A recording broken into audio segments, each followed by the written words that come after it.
தேர்தலுக்கு அப்புறம் தமிழகத்தோட அரசியலை தீர்மானிப்பாங்க. ஃபர்ஸ்ட் இந்திய திணிச்சாங்க, இப்போ இந்திய மக்கள் இந்தியர்கள் அல்ல இந்திக்காரங்களை திணிக்கிறாங்க அப்படின்னு சொல்லி சீமான் பேசியிருக்காங்க. வடமாநிலத்தவர்கள் தான் இனி வரும் காலங்களில் தமிழகத்துக்கு முதலமைச்சரே தீர்மானிப்பார்கள் அப்படிங்கிற மாதிரி பேசுகிறார்.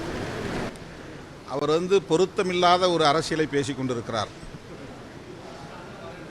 தமிழ்நாட்டில் இப்போது பெரியாரை எதிர்க்க வேண்டிய தேவை என்ன வந்தது, பெரியாரை விமர்சிக்க வேண்டிய அவசியம் என்ன வந்தது, ஒன்றும் புரியவில்லை. பாஜக ஆதரவாளர்களின் வாக்குகளை பெறுவதற்காக ஈரோடு கிழக்கு தொகுதியில் அவர்களின் வாக்குகளை பெறுவதற்காக அவர் இந்த உத்தியை கையாளுகிறாரா என்ற ஐயமும் எழுகிறது. தந்தை பெரியார் சனாதன எதிர்ப்பில் உறுதியாக இருந்தார். இன்னும் குறிப்பாக சொல்ல வேண்டுமானால் பார்ப்பன ஆதிக்க எதிர்ப்பில் உறுதியாக இருந்தார். அவருடைய காலத்திலேயே சமகாலத்திலேயே அவரை வீழ்த்துவதற்கு பார்ப்பன பனியா உயர்சாதி அமைப்புகள் மிக கடுமையாக அவரை விமர்சித்தார்கள், வீழ்த்த முயற்சித்தார்கள், முடியவில்லை.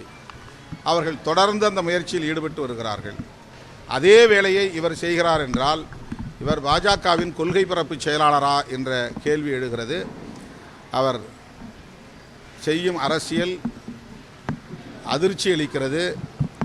யாருக்கு துணை போகிறார், தமிழ் தேசியம் என்கிற பெயரால் தமிழர்களுக்கு எதிரான அரசியலை ஏன் செய்கிறார் என்கிற கேள்வி எழுகிறது.